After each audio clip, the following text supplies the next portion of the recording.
Hey, it's Kyle Meredith with the Weekly Feed. I'm sitting here with Valerie June, and I'm so excited to finally meet you.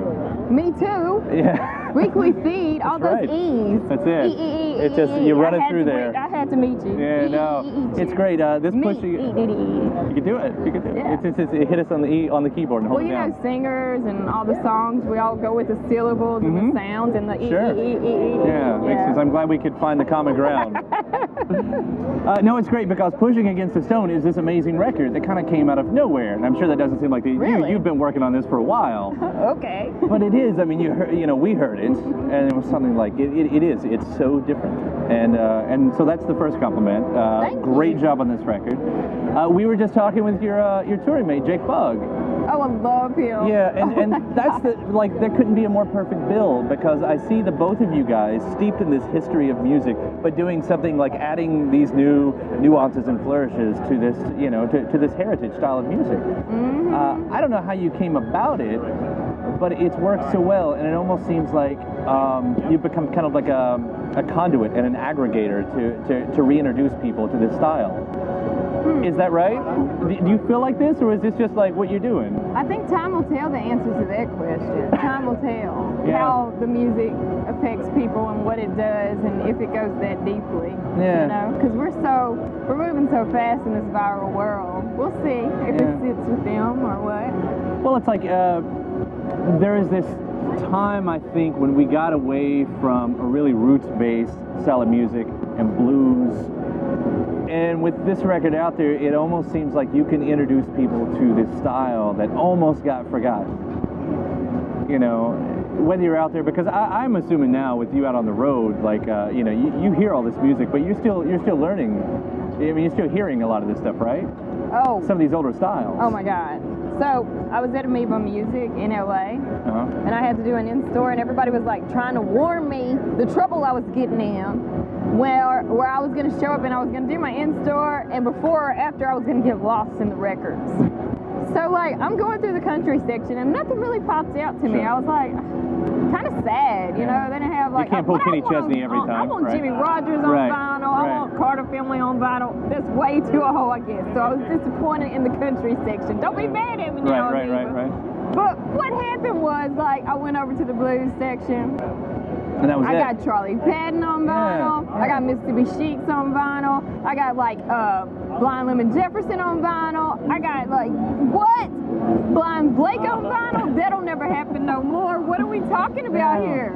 I'm constantly learning. I'm constantly being inspired by the old days and taking things from the past and like allowing them to lift me up into where I am now. So that's true. Yeah, there's very few of the newer class and everything that's really promoting that style, and you've been able to do it. I mean, it's hard to peg you. I know you've had to deal with that. That's genres and everything, but that's what that's one of the great things. Not only do you put out a good record, but you're kind of reintroducing all this stuff to people who probably doesn't have a clue. Probably not. Most people don't dig into the past too much. Yeah, that is good. Another side, this is one of those, I think, unanswerable questions, but getting into the spirituals and everything, why do they feel so good to sing? I can sing a rock song, it's great, but there's something about spirituals, and I'm sure you know something about that. Wow. You came up in this because it does. You throw one of those songs out there, and it rubs through you. I didn't really start thinking about that until I started listening to your record, like, how fun those really are to sing. The spirituals, like, they're forever alive. Yeah. Like, I don't care if you are Muslim or Christian or, like, Buddhist, whatever your religion is. When you listen to a spiritual song and you really like open your heart, you can feel it. Yeah. You can feel the message of it, the story of it.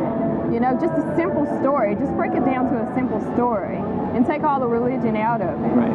And the lessons that it leaves you are just as simple as like an Aesop's fable or an Aesop's fable, however you pronounce it. I say Aesop. Yeah, I'll be with you on that one. Yeah, back and forth on it. Tomato. But when I read those fables, I get a lesson out of it and how I want to live my life and the moral values and things of that sort. So when I listen to the spirituals and the stories and the songs, and a good song for me comes down to the story. What's the story? Right. Some are about music, and I believe that, but I'm more of a storyteller and a songwriter. And so I listen to the stories all the time. And when I listen to a spiritual spiritual. Like this week, the one that's got me is Prepare to Meet Thy God. Like I haven't heard Prepare to Meet Thy God in years, but I was in my house the other day and I needed to lean on something, and I heard some, beautiful voice from the past that was singing Careless Soul. Oh, he's thy warning. For your life will soon be gone. Yeah. Okay, well, we're all going to leave here. You know what I mean? And when you hear that in a song with such passion and such spirit and such energy, like it still means so much to me, even though I don't, go to church every Sunday and Wednesday like I used to. But it's when all I was right there. growing It's in up. the music. But the spirit is there. It's all right you know there. what I mean? And it's alive. And Yeah. it's just as alive now as it was then. Right. It's changed form, but it's alive. And you use all of these characters in your songs. When you're singing those, do you have to embody those characters? Like, do you have to get in that headspace where you have to live through that? Because there's a lot of dark stories in your songs, as much as promising. But it seems to me you'd have to get in a certain kind of headspace to be able to invoke those. In a lot of ways. Yeah. Sometimes, yes.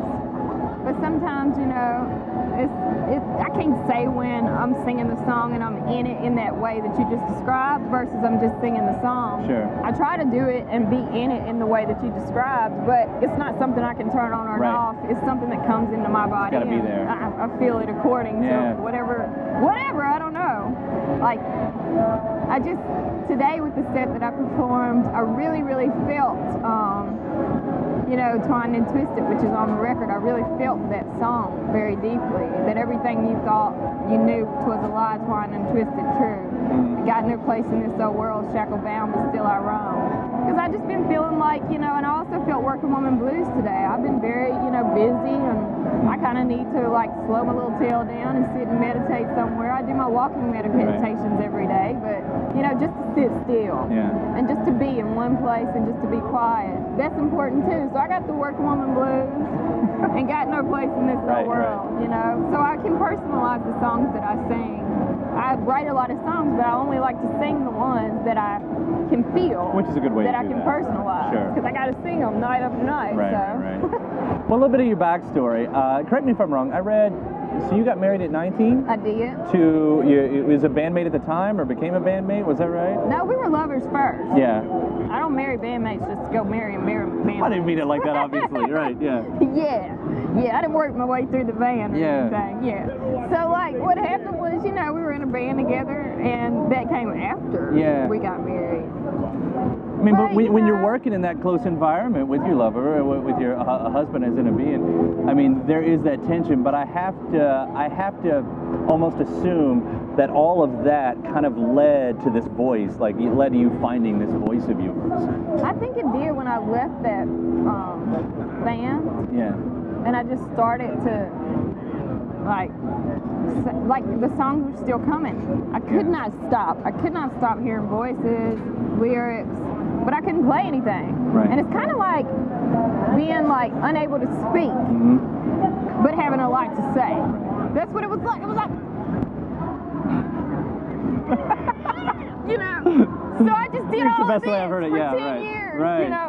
until it just started to come out like this, Well, how did you learn to play? How did you learn to play guitar? Where did you learn to play it? I mean, did you have to go for instructions, or was it just I have this, I'm going to sit down, and I'm going to just beat at it until it happens? Yes, that's what it was like. Because you have some great guitar playing, and it's really unique, and I guess that's a way because you're not coming from anywhere. I don't know about this. No, it does. It comes across that way. And I've heard a lot of people say when you can't emulate someone, you've got to come up with it on your own. I just play to my voice. Yeah.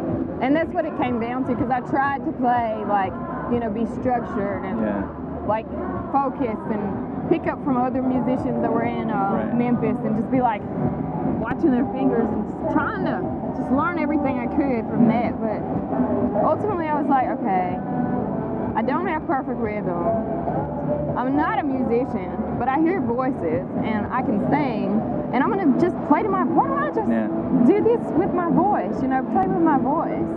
This sounds good with my voice, that sounds good with my voice, and just go from there. And eventually it just became, well, I got 10 songs that sound good with my voice. Well, I got 3-4 songs on banjo sound good with my voice. Well, I got 12 songs on guitar that sound good on my voice, and 2 on ukulele that sound good on my voice. What does fit to my voice and my craft? I don't have to be Jimi Hendrix and what, you know, I just have to fit But what it's not it bad is to be to my Hendrix. voice. Yeah. I love it. I just got to work You're at an electric lady. That's where we usually shoot. Yay! That's where we usually shoot these. I love it. So we know all about that. So when you So left you're this, in New York. well, I'm actually in Kentucky, in Louisville, but we go up to Yeah, New York to shoot. that's why I So was confused. yeah, we Like- go up there to shoot. Yeah. So when you left the South though for Brooklyn, you get up there during this folk resurgence. I don't know anything about it either until I got to Texas last year. Oh really? But you're up there at that time, and everybody is like deciding like we're gonna pick up the acoustic, and this thing happens. You come from this actually rooted base where a lot of these people, and I'm not calling them completely, you know, disingenuous or whatever, but at the same time they're coming from a different, you know, world where they're hearing those sounds but not ever having lived it. Was there ever any resentment or competition or like that around that area when Not they're at doing that all. stuff? You know, I read a lot of stuff that Lomax has put out, and I'm a huge fan of Seeger. Yeah.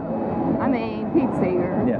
Not There's so a lot much of Bob. Seegers. Yeah. Bob's good too. Different. Yeah, I like different. Bob too. Different. But I'm a big fan of Pete Yeah, Seeger. And I mean, he's a northerner. Yeah, You that's true. know? And he does excellent American. Right. I would say Southern American Well, music. he helped create the genre. That's So where. what are we yeah, talking right, about yeah. here?